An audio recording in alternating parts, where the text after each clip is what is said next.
જેવી ટ્રેન રવાના થવાની તૈયારીમાં હતી, એક દેખાવે થોડા ઘરડા લાગતા પતિ અને પત્ની રિઝર્વેશનના ડબ્બામાં ફટાફટ ચડી ગયા. મહિલા દરવાજા પાસે જ બેસી ગઈ અને પુરુષ ચિંતાતુર ઊભો હતો.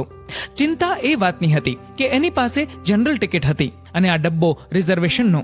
થોડી જ વારમાં ચિંતા બમણી થઈ ગઈ, કારણ કે ટીસીનો અવાજ સંભળાયો, લાવો ભાઈ ટિકિટ.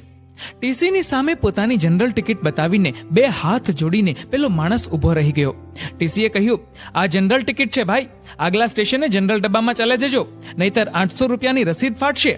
આટલું કહીને ટીસી આગળ ચાલ્યો ગયો. પતિ પત્ની બંને દીકરીના પહેલા સંતાનને જોવા માટે જઈ રહ્યા હતા.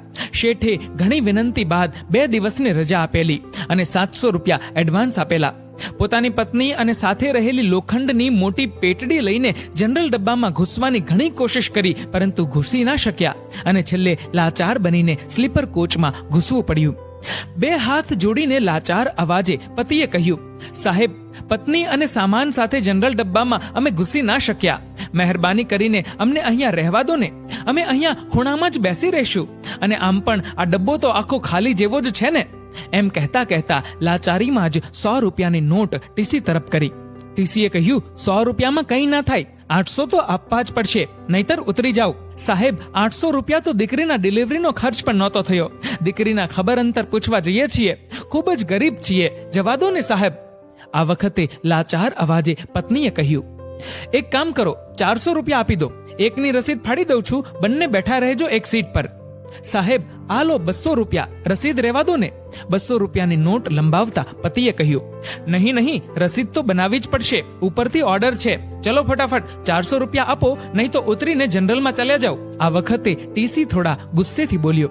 પુરુષે 400 રૂપિયા એવી રીતે આપ્યા જાણે પોતાનું કાળજું કાઢીને આપી દીધું હોય. બંને પતિ પત્ની ઉદાસ મને બેસી ગયા. 400 રૂપિયા તો ચાલ્યા ગયા, હવે શું કરીશું? વળતાની ટિકિટનું શું થશે? વેવાઈ પાસે માંગવા પડશે શું? ગળગળા અવાજ સાથે પત્નીએ કહ્યું, ના, 100-150 રૂપિયા તો હું વધારે જ લાવ્યો હતો.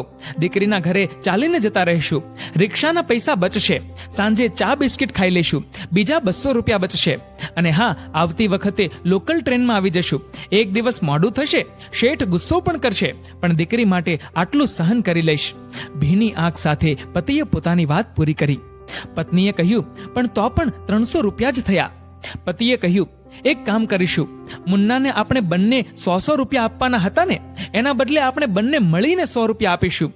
આપણે બંને કંઈ અલગ થોડા છીએ. પત્ની રડવા જ લાગી અને કહ્યું, મુન્નાને આપવાના પણ ઓછા કરવાના? પતિની પણ આંખ છલકાઈ ગઈ અને કહ્યું, મન શું કામ ભારે કરે છે?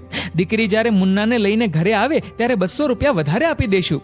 પત્નીએ સાડી વડે પોતાની આંખો લૂછતા લૂછતા કહ્યું, મને જો કોઈ મોટો સરકારી અધિકારી મળી જાય ને, તો હું ફક્ત એટલી જ વિનંતી કરીશ કે કરોડોના ખર્ચાઓ કરીને બુલેટ ટ્રેન નહીં લાવો ને તો ચાલશે, પણ થોડાક પૈસા લગાવીને એક ટ્રેનમાં 4 જનરલ ડબ્બા લગાવી દો, જેનાથી ના તો અમારા જેવા ગરીબને ટિકિટ હોવા છતાં પણ બેઇજ્જત થવું પડે અને ના અમારા મુન્નાને 100 રૂપિયા ઓછા આપવા પડે.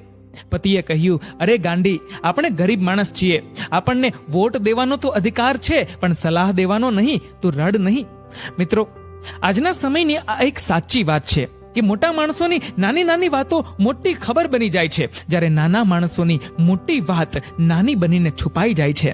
મિત્રો, આજના વિડીયોમાં થોડી ઘણી આજના સમય પ્રમાણે એક સચ્ચાઈ છુપાયેલી છે. તમને આ વાત યોગ્ય લાગે તો આ વિડીયોને તમામ લોકો સુધી પહોંચાડજો અને દરેકનું આ વિશે શું કહેવું છે નીચે કમેન્ટ કરીને જરૂરથી જણાવજો. અને જો મિત્રો આ વિડીયો ગમ્યો હોય તો વિડીયોને લાઈક કરજો, વધુમાં વધુ લોકો ડાઉનલોડ મોજ.